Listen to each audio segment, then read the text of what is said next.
Dory Clark. Hello. Hi, Jennifer Brown. So nice to see you. I know we have like matching artwork and color schemes going on right now. We do. We do. The orange makes it pop. Yeah, spring, right? Like spring is arriving. I know you are in a perpetually springy location, and I am definitely not. But it is in the Northeast. Things are thawing and starting to bloom, and the birds are coming out. So we are hopeful. We are hopeful. It's That's awesome. right. Awesome to see you today. I am excited to have you, and I want to let my audience know if they somehow do not know who you are, and they should because you've been on the Will to Change, which is my podcast, several times, and you and I have gotten to collaborate and have amazing conversations in the past. But I just wanted to let everybody know my friend Dory is quite impressive.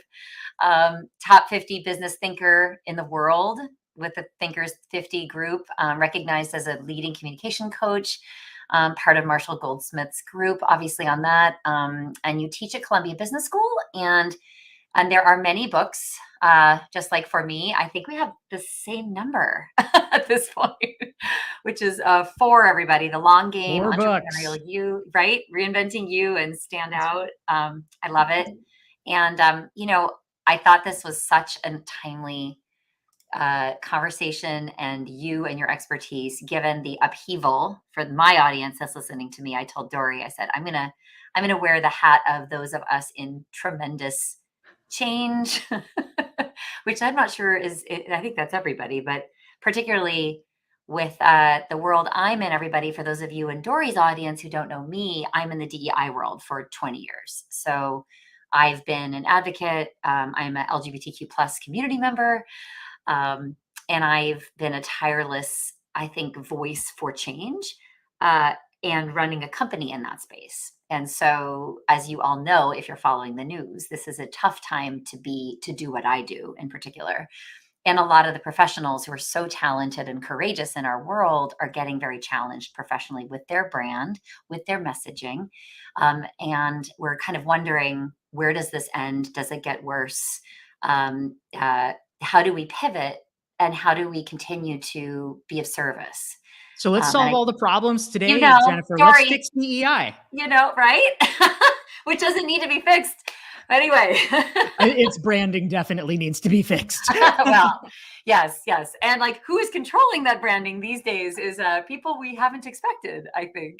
So that's sort of, it's funny when a idea is being fought over by opposing sides. It's really interesting. I never kind of thought I would be in this place of seeing my field become this punching bag slash like Gumby, because there's people that say it doesn't matter and it's harmful and it's actually doing the opposite of what it was intended to do. And then others of us were like, well, how can love and kindness and inclusion be hurting anybody? So it's a fair question. But anyway, Dory, I don't want to yammer on.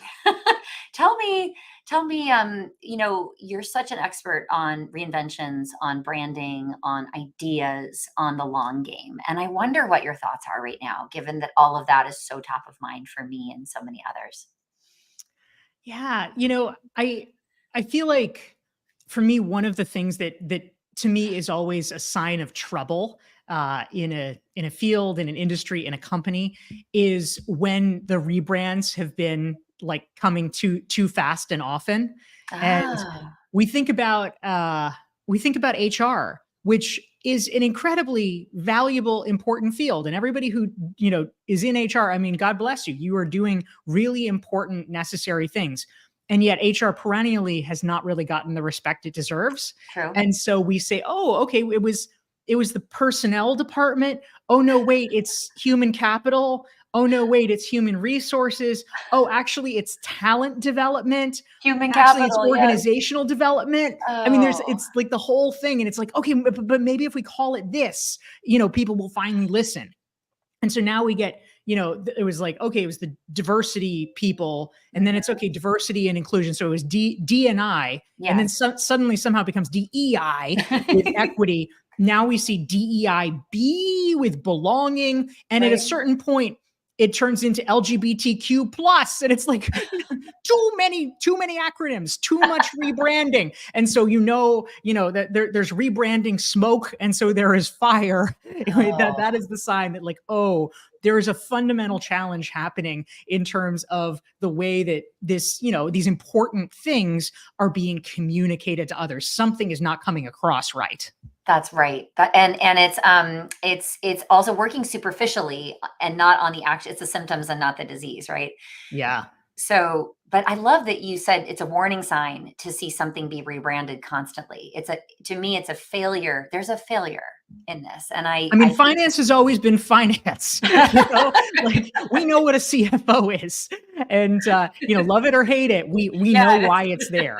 it hasn't had to rebrand. Yeah. Well, it speaks, that speaks volumes about sort of whose challenge is it then that somehow things have not been valued to the extent like finances, where it hasn't needed to rebrand in order to be heard. Because I think the rebranding is because we sort of, okay, you close that door, I come in a window. You close that window, I come in another window. Like, we're trying to be creative.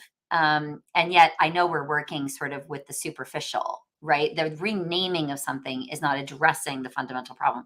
So, so I wonder what the fundamental problem is, and how we haven't kind of oriented around that enough or effectively enough to really embed this as a perennial concept. That where you can call it what you want, but the work is the Mhm. work and it continues. Is that what we're struggling with? Yeah, I mean, I certainly have ideas and theories, but also you have been doing this for over 2 decades, Jennifer. So I am curious, if you had the magic wand and were ruling the world, what would you do here in terms of the positioning? What do you think is most necessary to sort of get out to people that hasn't been getting out, or what do you think the Mm. disconnect actually is?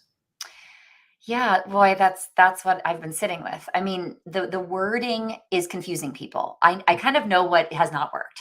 That's very clear, which is helpful, right? Because we can kind of put these things in this box and say, okay, so if we shouldn't do this anymore if we know that it doesn't work. And I think the confusion is similar to LGBTQ plus. I love that you brought it up. It's sort of it's a mouthful for people to understand all the nuances of gender identity. I'd like them to I understand. didn't even. I mean, I even left out the two A's and the I. I Yes, mean, indeed. Hence the plus. It's sort of a catch-all, but yeah, I mean, we've confused our audiences, and as marketers, you and I, we are very aware of when people get overwhelmed. And from an overwhelmed place, people don't learn, they don't engage, they give up, they take their marbles and they go home. So we sort of lose the battle, even though we're trying to be correct and we are trying to be more accurate with identity.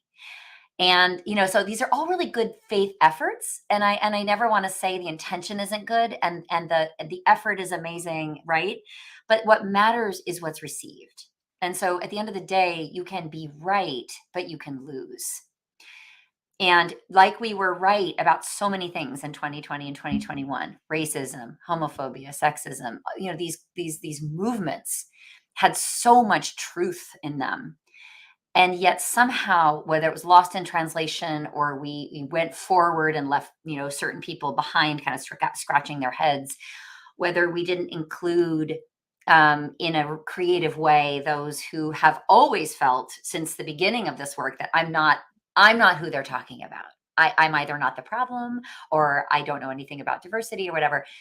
People have been opting out all along, but then I think now we've sort of unwittingly somehow fueled, and I'm not at all putting the blame. This is not about blame. It's more sort of, where are we at the moment? yeah, And let's where we're let's at get is, real here. yeah, I mean, it just DEI is is what it not is. having its best moment No, ever, we're not right? having. Right at the moment. So we need big ideas. I also thought, Dory, as I was preparing for this, we were all about truth telling and informing over the last couple of years, right? And we thought that maybe informing would be enough. Right? If I show you the information, you will have a change of heart, or your empathy will awaken. And or if I show you the business case, your cognitive understanding of this challenge will come into focus and you will do something about it. I mean, I always live in this place of motivation for change. I think about, like, what instigates change? Is it a powerful story? Is it in, bottom line information and data? Is it, what is it? So I think whatever we've tried hasn't landed. And so I sit here and think, what have we not tried? And I don't know. I do think language actually matters. I actually think D&I was never about DEI. Actually, I think it was about fairness, love, kindness, camaraderie, community, things that I think we all want. But the branding challenge is we have not talked about it in such a way that it has drawn people to it, and they haven't heard it and seen it as something that could be an unlock for them. So it's very much a marketing challenge. It's not the substance, but it's how it's been presented, right? Yeah, you're exactly right, Jennifer. I mean, DEI is having a fundamental marketing challenge right now because, I mean, frankly, you know, certain DEI advocates, not you're right, you're right on with this, but certain DEI advocates really overshot post George Floyd, and Mm, they just went to the wall. They're like, "This is the moment," and they were so extreme. You know, let's not mince words. Robin DiAngelo, let's not mince words that right. it became an ethos of making people feel bad about themselves. And, you know, I would read this stuff, you know, myself, like, you know, I'm a gay person, like I love DEI. And I would read this stuff and I'm like, you're telling me I'm a bad person and F Mm, you. Like, no, I'm mm, not. mm. And, you know, I can 100% understand and appreciate why people would be up in arms with that. And then, of course, rather predictably, if that's the loudest voice, then you get people who are opposed to the work saying, "Oh, look at this. This is Yeah, we amazing. love this. Let's They literally gave it amplify to this. us. Look, everyone, this is all DEI is. This is what DEI is about, is making you feel bad about yourself." And of course, that's completely not helpful because the people who are out there doing incredible, you know, like yeoman's work get smeared and tarred with, you know, really erroneous perceptions. That's And so right. I think it, you know, it just became this super negative flywheel that is really damaging to the amazing cause of trying, you know, in a multicultural society to have workplaces that reflect that better and Mm, actually are nicer places to work for people. So if I was going to rule the world, I would say that, you know, ultimately, like what connects? I mean, you're exactly right. Like cognitive information is not, mm, you know, really going to do it. Facts and figures not really going to do it. To mm. me, I feel like personally the most compelling aspect of DEI is, hey, guess what? You want to be a good person, right? You want to be a good leader, right? The truth is not all of your employees are feeling included, and it's hard for them to do their best work when they feel like, you know, they're not Mhm, wanted. You mhm, want to fix that, right? mhm. Here are some strategies to be able to be the person you want to be. It's about getting in alignment with people's goals and intentions rather than the kind of shaming that had been occupying so much of the conversation for the past few years. Yeah, yeah. I think we did sort of overshoot. I think of we sort of force fed some pretty tough truths that need to be digested, but need time to be digested. Like you can't sort of overwhelm someone so that they have a shutdown. And Mhm. I know going through the last couple of years, even me, I do this for a living, and there were shutdown moments where Yeah, yeah. it's not that I was being shut down, although that's happened here and there. It's more that my cognitive load and my emotional load was Mm. so intense that I couldn't, I was sort of like, tied to the ground. Yeah. Or Well, I the would, or, turnover rate for DEI oh leaders at yeah, companies was so terrible. I mean, it is so it terrible. it's like I mean, it's like a revolving door because it's, you know, unfortunately such an important position, but also a very thankless position in many ways. Like you're just kind of Yeah. caught between a rock and a hard place. Yeah, yeah. I mean, there's a question in our comments. How can a personal brand that's oriented around this topic be measured? The success of that brand be measured beyond the conventional metrics. And I guess that I'm looking at this question. It's a great question. Thank you, Joan. The conventional metrics of a DEI practitioner, I'll just say, would be perhaps your success would be like the representation changes that you're able to generate with help, of course. Nobody does this alone, but generating different and improved representation that reflects the world that we do business in any organization. The culture of belonging or engagement scores that you're picking up on from your organization. That's another metric that we're measured on. So these are, but your brand is a different question, because to me, there are some DEI practitioners that don't really have a brand. They have not really become a brand. I think that's another level, and it's like thought leader is another word for it, which I know some people have many feelings about that word, but I aspire to that word. I view you as a thought leader, Dory, on several different topics and domains. People look to you, they read your stuff, they listen to you, they pay attention, they want to know what you're thinking, they want to know what you're predicting, they want to get inside your head and sort of absorb you and the way that you parse this world. And so the brand of the function is, like we've been talking about, has been challenged. And then the brand of the leader leading the function that's known for that work, that's something I wonder whether we can have some impact on and make some decisions relating to branding choices, even as the work continues to get vilified and attacked and diminished or literally erased. Um, can we as brands rise above what's going on and somehow be a beacon of light for the continuation of the conversation?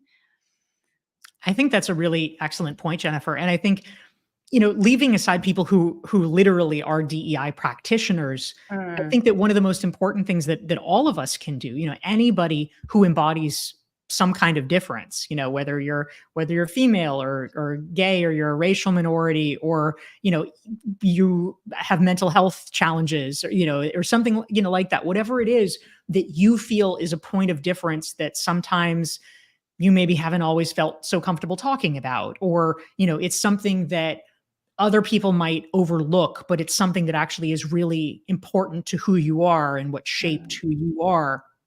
That is something that all of us, I think, can be ambassadors essentially for diversity by just being ourselves, doing our own lives well, and showing people through our example what is possible. I mean, I always think about, one of the most kind of underrated or underappreciated stakes in the ground for diversity, ironically, I think, I would argue, comes from a show that I personally enjoyed very much, but many people would say was like proto-reactionary, which is 24, where they had a black president many years before Barack Obama took office, and mm, and then they had a female president, and it normalized those things. And these were really just respectable people. It wasn't like whole plot lines like, oh my God, we have a black president. It was just like, no, the mhm, president's black. That's just how it is. And it mm. and it showed people a new possibility. And I think all of us can do that in our own professional lives by being ourselves, and just, therefore being a beacon and letting other people know, like, yeah, it's okay. Yeah. You can be whoever you are and be very successful in that realm. Right. I couldn't agree more. I think, at the end of the day, institutions may come and go in terms of their reliability as change partners, and we've seen them go recently. But we've also seen some who are very much staying the course. Thank you very much for those who are listening. We appreciate that. But the individual storyteller that can be so compelling and can create and convene a different conversation, normalize a different identity that has been stigmatized historically, and has the courage and the fortitude and stamina to put that out there sort of over and over and over again. That to me is something I count on. I believe in that. I believe that it works. I must believe that it works, Dory, because that's kind of been me. I mean, I have just tried to stay close to that, and I've tried to put that out there, and I'm still working on you know, sharing more about what's not visible and what's more uncomfortable to share. Like that's a lifelong process. But I think as we grow in age and our professional status, hopefully more and more people could be listening to us, could be learning from us. We could be, with that authenticity as a powerful tool, be shifting things around us. So it's sort of I'd encourage people who are listening to this, if you have a DEI job, like you've got the job, which is more of a structural domain expertise. And then you have your personal expertise and that has come from your lived experience in your life and what you're still learning about yourself and who's, what you represent to people. To me is a brand. And somebody just asked, what if somebody doesn't have a personal brand in the comments? I think we all do. Dory, to your description, we can start this work from anywhere we are in any hierarchy, at any stage in our professional lives. There's always somebody that needs to see you and hear you tell your story and elevate that will make a difference to someone. And sometimes it's not apparent, and we don't get that immediate reward for doing this because our impact may happen over time and out of sight to us. But we have to know that this is what we're going after. It's not about, oh, I put the penny in and I get the reward. It's delayed. And that's the It's definition of playing the leadership. long game. Exactly. We don't get the kudos, maybe now, maybe ever, but we have to be intrinsically on a journey, I think, towards sort of more public authenticity, because that is what's going to change the world. Yeah, and I think it's so great that you're underlining this because it's true. We often don't know what the impact is or who it's impacting, but it's also true that every one of us just, by dint of, we're humans, we're different, we're unique, we're sending important messages to other people who are like us. I mean, like in the niche, if we're thinking about this, like it on one hand, you could say like, oh, maybe, who knows, maybe it's meaningful to gay people to see me as an openly gay person doing X, Y, or Z. Okay, that's great. But for a different slice of person, it might be nice to see me. It's even more meaningful to see you because you don't, I say in air quotes, look gay. And there's a whole thing about this, about, that. Yeah. femme invisibility and whatever. And I think it's so powerful because there's a lot of, women in particular that have not really, felt comfortable or felt represented because, like you look at sort of obviously gay people and they're like, well, that's nice, but that's not me. And so the fact that you're out there being yourself and showing that that is possible is meaningful to an entirely different group of people, and I think so valuable. This is something that we in fact talked about on my Newsweek show, Better. If people are interested, you can go to my YouTube channel and check out my Better videos and check out the interview with Jennifer there. Yeah, we did. And we talked about visibility, even within a community like the LGBTQ plus community.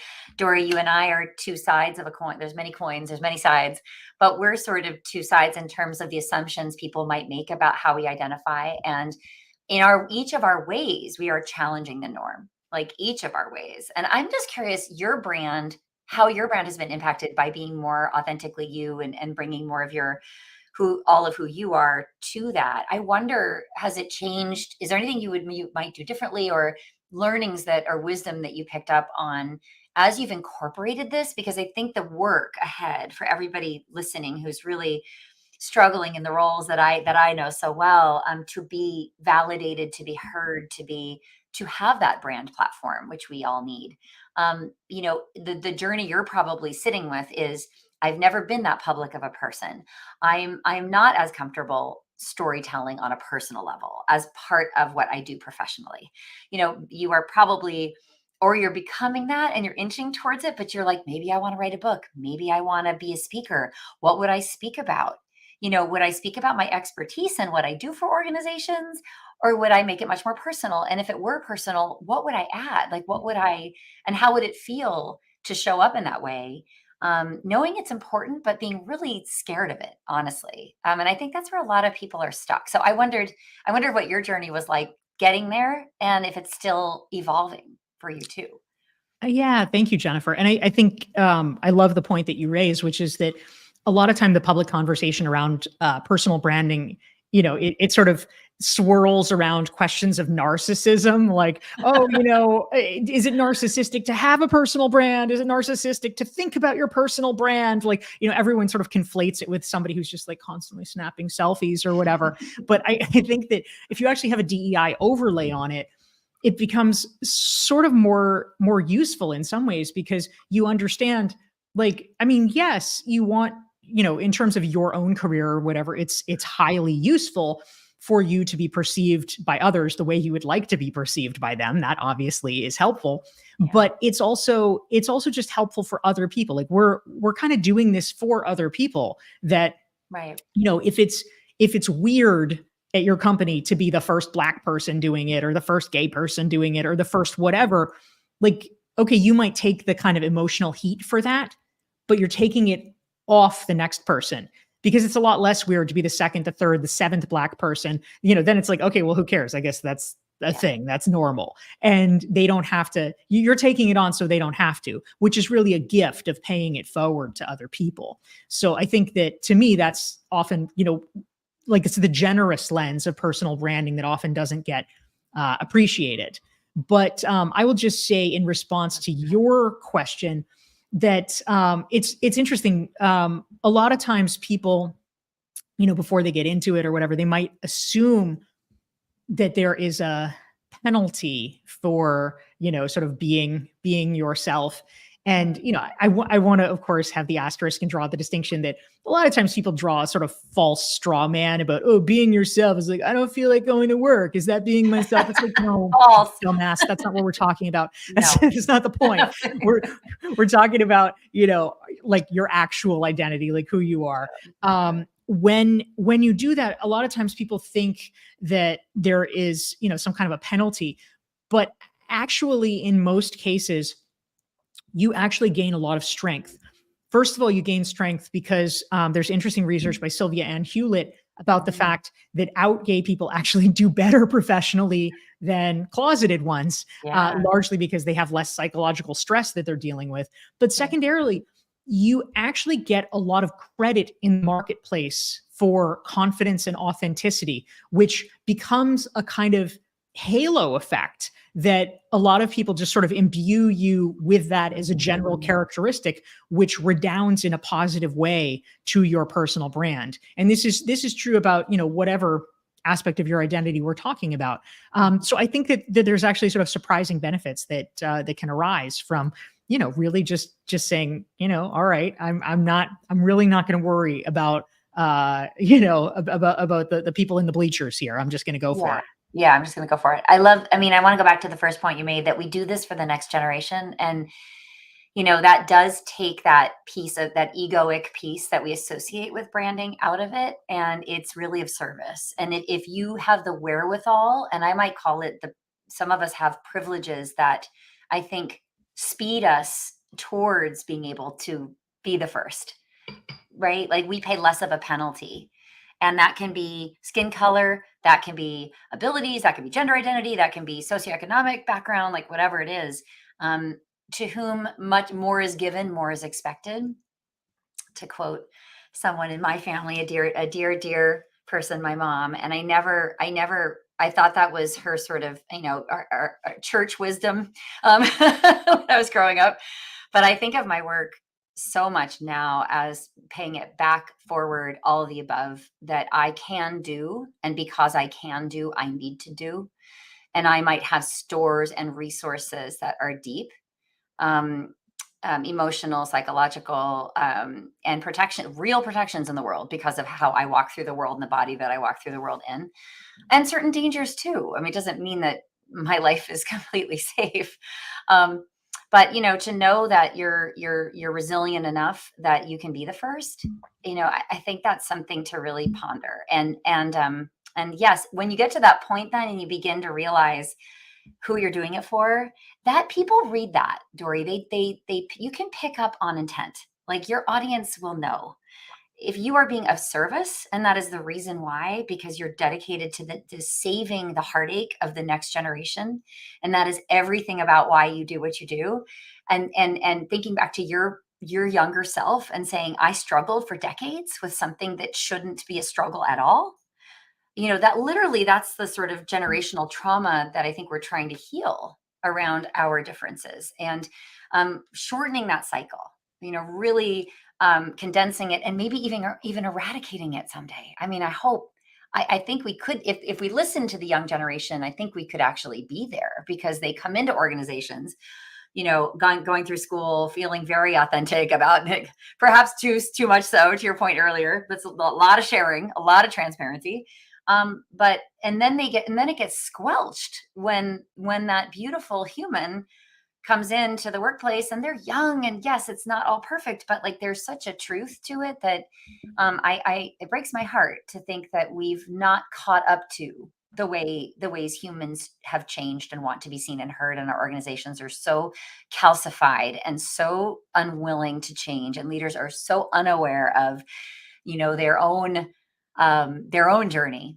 I would be grateful if I saw leaders, like you say, normalizing what it looks like to be a senior executive who has neurodiversity, a senior executive who has, grappled with LGBTQ identities, senior executive who hasn't talked about their ethnicity and now is talking about their ethnicity, and that the penalties for doing that are not so egregious. And unfortunately, people can turn around right now and say to me, Jennifer, the penalties are so intense for doing that. So, Dory, do we just need to keep keep pushing for the next gen? And like you said, the bleachers, whatever's happening there, we've got to kind of know that we are on the right path. Yeah, I mean, I think it's important to recognize how much progress has been made. I mean, I know that, even within DEI, this is sort of a topic of contention. So I'll say these are my opinions, not Jennifer's opinions. But I think it actually is not good for a lot of us psychologically to have the drum being beaten so much about, oh, America's so racist. We're just saturated with racism, or, saturated with all these things. Like, for real, it is the best time to be living now as compared to, looking back 200 years, looking back 50 years. So much progress has been made on so many things. And I think if we get ourselves in this mindset of like, oh, it's just this perennial state, it'll never be fixed. I mean, that's a kind of learned helplessness that I don't find useful. I think about things that were stigmatized before that we literally don't even think about.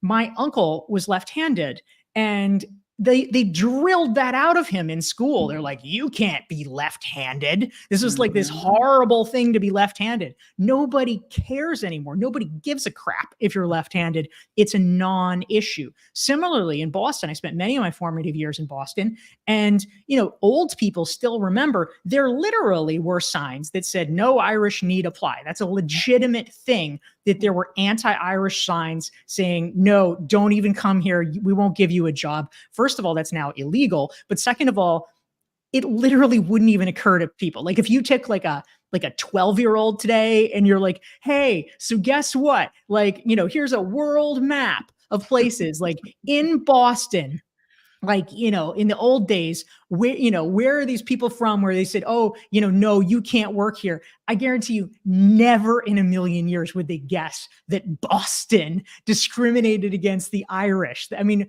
they're like, but the Celtics are there, like it would not compute. And yet that is progress that has been made so completely. We forget about it. We literally forget because it seems so nuts that it would ever happen. And so I actually think that we are on a trajectory, if we don't get bogged down in feeling so bad about it and feeling like progress can never happen, I think that we're on a trajectory that one day those things can be true for sexuality. It can be true for racial identity. It can be true for lots of other characteristics if we understand and celebrate the fact that progress can and is being made. Tori, you just, I think, crystallized. I want to take ownership and accountability as a field of practice for what we might have overdone, and to believe it's sort of the counter to an exciting vision is to feel like everything is broken. Like, those are the polar opposites, right? And the right amount of it's broken and why is it broken and like what's my role in it being broken, the right amount of that's helpful for progress. I think we probably didn't, in those heady times, we didn't manage that. And the saturation of negative feelings, use the word saturate. When we saturate ourselves with that, when we saturate the conversation and the work and others with that heavy cloak, it's so difficult to get out from under it and have that exciting vision that's actually about, like you just outlined, what we have been able to accomplish, which has been enormous in the space of a very short amount of time. And what is available to us to accomplish with this next generation, looking at the world the way they do and putting that in a leadership role and keeping that in mind. Because us older Gen X's like you and me, and even millennial, and certainly baby boomer, we are stuck in our own paradigms. Every day we don't think things are possible. Every day we think to ourselves, I've seen too much. My heart is too broken to continue. I How will I ever fix it? It's sort of the despair, right? And or the despair now is, oh my gosh, George Floyd's murder was in vain, and all the work that we did was in vain. And I get asked this question a lot. Are we forward? Are we back? Like, where are we? Is it 2017 right now, or is it 2024? Like, has the watermark changed? And it depends on the day, seriously, how I answer that question. But I want to live in what you just described, because it actually feels really good. It feels positive. It feels, I believe in humanity. It feels in the belief in change.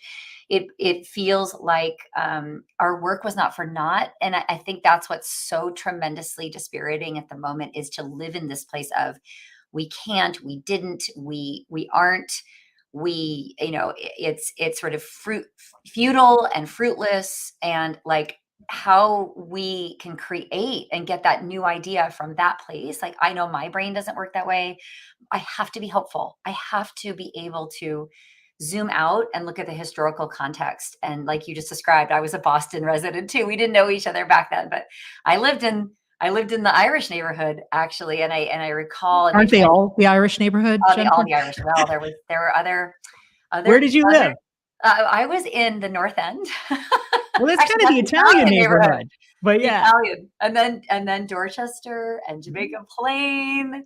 Okay. Okay. Right? Dorchester and JP I can buy as the There Irish you go, there you neighborhood. That's go, good. I there you like go. it. I And was I in was coming Somerville. out at that time too, Dory, and Mhm. like wandering the streets and wondering, am I safe, in these neighborhoods that I've heard are just, not the most welcoming. And that's my ethnicity, right? As a British Isles type background person, I'll just leave it at that. But it was interesting to reconcile with that when I lived there, as a young and budding LGBTQ plus person. So anyway, I think you give us such a hopeful way to look at this. And I would tell everybody listening to this that it's not too late. It is never too late, now more than ever. And you matter. Like, who you are is going to change the world. The question then becomes, okay, so let's take this word brand and like remove the negativity around it and say, instead, what voice will you have, and how will you reach as many people as possible with your truth, with your wisdom, with your inspiration? Because we are all vision holders. Like, that I think is our job as humans. If we have this kernel, we all do, this kernel of something that, like you said earlier, has not been in the zeitgeist. It hasn't been seen. It hasn't been understood. It hasn't been acknowledged. It hasn't been normed. We all have probably multiple aspects of ourselves that would fit that description. So a brand to me is about selecting something that feels very alive, something that feels super relevant, something that feels that it's needed in the world, and leaning towards that and investing in that, and being part of someday that becoming what everybody sees everywhere, and that, like you said, we don't even talk about. And if we look at it that way, there's so much great work to be done. And honestly, we don't have to go back to school to do it. We don't It's literally in us. And that's the other neat thing. It's like right here, it's available. And I just love thinking about that as something that doesn't it's not a far journey, what I'm talking about. It's a tweak in our mindset. It's a courageous heart, and it is a belief that the future can be better. And I have something very, very important to impart for that future, and I must impart it before I leave here. That's what I wake up thinking about every day. Yeah, that's beautiful, Jennifer. Thank you for Mm, sharing that. I think that's so great. And I think, if we want to have a kind of, DEI renaissance, if we want to bring it bring it back from the brink, where it's kind of resting right now, I yeah. think that that, ultimately it's, I think for me, it's really just a question of um, wanting to find a way that all of us can contribute to making other people feel welcome. I mean, I think that we've gotten in trouble. It sort of spins around when frankly, the right wing has just been so effective in sort of uh, saying, oh, it's this agenda that's being pushed. Um, I mean, I would say the agenda is civility. I would say the agenda is politeness. I would say the agenda is making people feel respected. And Yeah. I think honestly, if we get back to brass tacks about that, it's really hard for anyone to disagree with that. And Mm. I want to take us back to first principles because I do feel like those are valuable first principles to espouse. Yeah, I love that. So if you're listening to this, this is much bigger than a rebrand, but it is a rebrand in the most respectful way, which is, let's look at that term. It means reach, it means influence, it means impact, it means who's receiving the message that you're communicating. Great brands are felt, they're heard, they're felt, they're experienced, they're valued and respected. There's gratitude, I think, for um, great brands, I think, because they elucidate something that hasn't been clarified before. They are brave, they are courageous, and they are about the next generation, and they are about truths that are universal for all of us. So this is a wonderful moment, as challenging as this moment is for us, and we feel like we're getting attacked, and it's being sort of these words are being taken from us and redefined in a very antithetical way. So, okay, that's happened. Um, I wonder whether this is an opportunity to truly have a different conversation. And I love what we talked about today. I think that's so appealing. It's so relevant. It's so inclusive. And it's so important to not just the organizations we serve, but the individuals in them for our survival. I mean, this is what we're talking about today, I think, is human. It is literally human survival to feel you've been truthful, you've had an impact, you've been able to be authentic in this world, and that you feel I can be proud of the path that I've walked. And I've made that path easier for others. Like that's kind of it. So I love it, Dory. Thank you so much for giving us different ways to think about this and sharing so transparently and weighing in on how sort of your digest of how you understand how we got here and painting, I think, a very actionable way to move into this next phase and and really shine a different kind of light that still feels like deeply, deeply true and related to the work we've always done. But it is about the quality of that light and thinking very strategically about that because the world needs us. We can't give up. We can't get tired, but we can work smarter, not harder. And you've given us a lot of ideas for how to do that today. So thank you for joining me. Jen, thank you so much, and thank you all for tuning in. If you want to keep in touch and keep getting other thoughts, you can join my newsletter. Joan on here had some very kind words about that. Thank you, Thank you, Joan. John. But folks can tune in and learn more with the newsletter at doryclark.com/subscribe. And Jen, if people want to tune into your wisdom, what's the best way to do that? Yeah, thank you. Yes, it's Jennifer Brown Speaks, everybody. My podcast is The Will to Change, and actually, we'll probably release this conversation on that. Dory, a heads up. Another great episode with you. And then on the socials, I'm Jennifer Brown Consulting and Jennifer Brown Speaks on Instagram. So, yeah, thank you everybody for joining. I hope you found this valuable and that you follow both of us. And Dory, I will always be continuing to talk to you just because I adore you. Back at you. Thank you, Jen. Thank you.